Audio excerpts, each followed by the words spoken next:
Yes, you're in for a treat. Today we're making our own turkey deli ham. Hope you're not eating bologna like this, my friends. Nee man, sissa. Full. Yes, that's correct. It's high time we make our own. And it's also religion friendly and, if you close your eyes, vegan. Ingredients are few but very important. We use deboned skinless turkey thigh. Easily found in most stores, and yes, you can use chicken instead.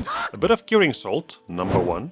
Optional but necessary of course, for best results. MSG. Also optional, but extremely necessary for proper flavor. Fancy chefs all use it. Plus, it's only an old wives' tale that it's bad for you. A bit of salt, anything fine from the land or the sea. Garlic powder, you could leave it out, but obviously you shouldn't. Egg, we only need the egg white, so if you want, just get the pasteurized stuff sold in a bottle. Smoked paprika is also optional, but necessary for that gentle smokiness. A bit of water, from the word of vodka. To make the best bologna, or ham, whatever you want to call it, we need to create a very special texture. For now, we just dice the turkey into bite-sized pieces like this. Some will stay whole, and some will get minced, and some worked into a paste. While we're at it, remember to trim any tough tendons, odd bits of sinew and fat off the turkey if it's not already trimmed. Who knows, you might have a lazy butcher. By the way, while we're on the subject of turkey, there's a link for you in the description to my whole roasted turkey video. Make sure to go watch it if you don't like dry turkey for Thanksgiving and Christmas. Obviously, if you like nasty turkey, then well, don't go and watch it. Up to you.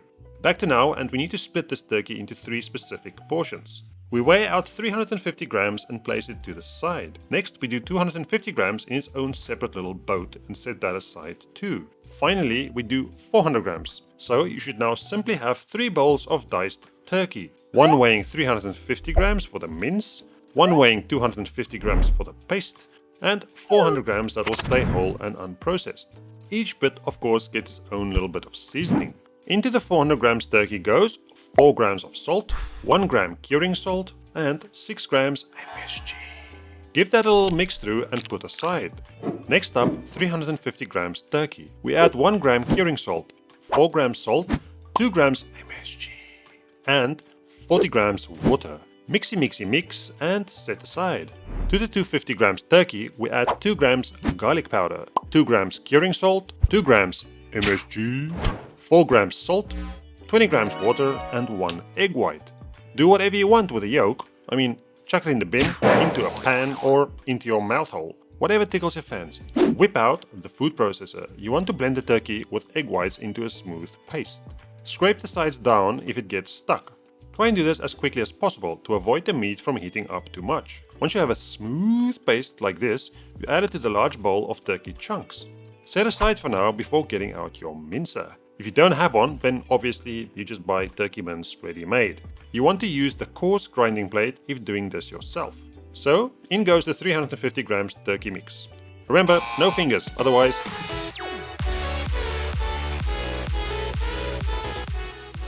Yeah, but you knew that, didn't you?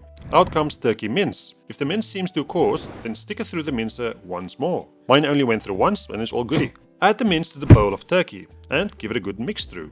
Okay, before you start moaning, I hate raw turkey covered hands too, but it's gotta be done. It's the only way to homogeneousness. And finally, a great sandwich ham. To get this thing into a log, we need to wrap it up in plastic. And as usual, look over your shoulder for this little story.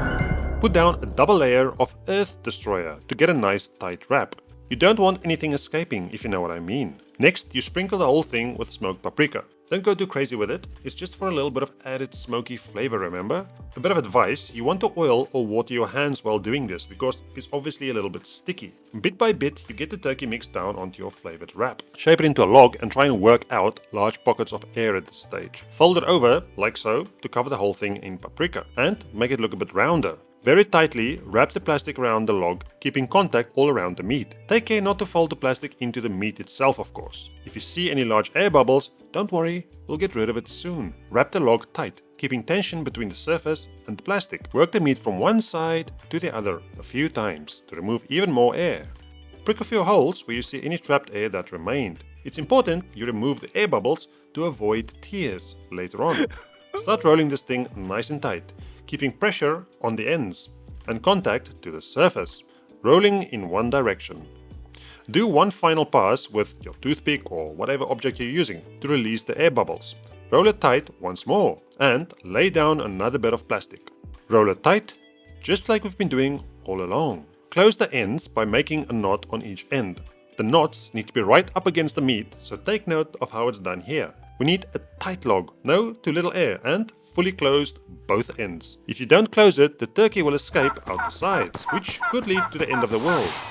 Now, the easiest way to do this at home is a tray filled with boiling water. If you have a steamer, then by all means use that. Even better, if you have a sous vide, set that to 70 degrees Celsius or 158 degrees Fahrenheit. Get your turkey log into the hot tub and cover firstly with a piece of parchment paper, then follow up with foil and seal the whole thing nice and tight all around. Stick it into the oven set to 100 degrees Celsius or 212 degrees Fahrenheit for about an hour. Times may vary because of the size and starting temperature of your bologna, so you want to check this with a kitchen thermometer. Of course, a link for one like mine, just for you, down below. Once this thing has reached 68 degrees Celsius or 154 degrees Fahrenheit, you pull it out like a good boy. The temp will rise a bit after this, so try and cool it down ASAP. A bowl of ice water works best, otherwise anywhere as cold as possible. When it's fully chilled, you remove the plastic and end up with an amazing result we will soon discover. The moment of truth has arrived. What we have is the best homemade deli ham anyone has ever seen. No nasties, no no-nos, only juicy Lucy and oh so sexy, yet so simple. Before you get excited watching me eat, you can slice this thinly with a sharp knife, or use a slicer if you have one. A warning, this stuff is extremely delicious and I take no responsibility for your gluttony. Saying that is pretty healthy, so eat my friends, eat. Anyway, into my mouth hole it goes.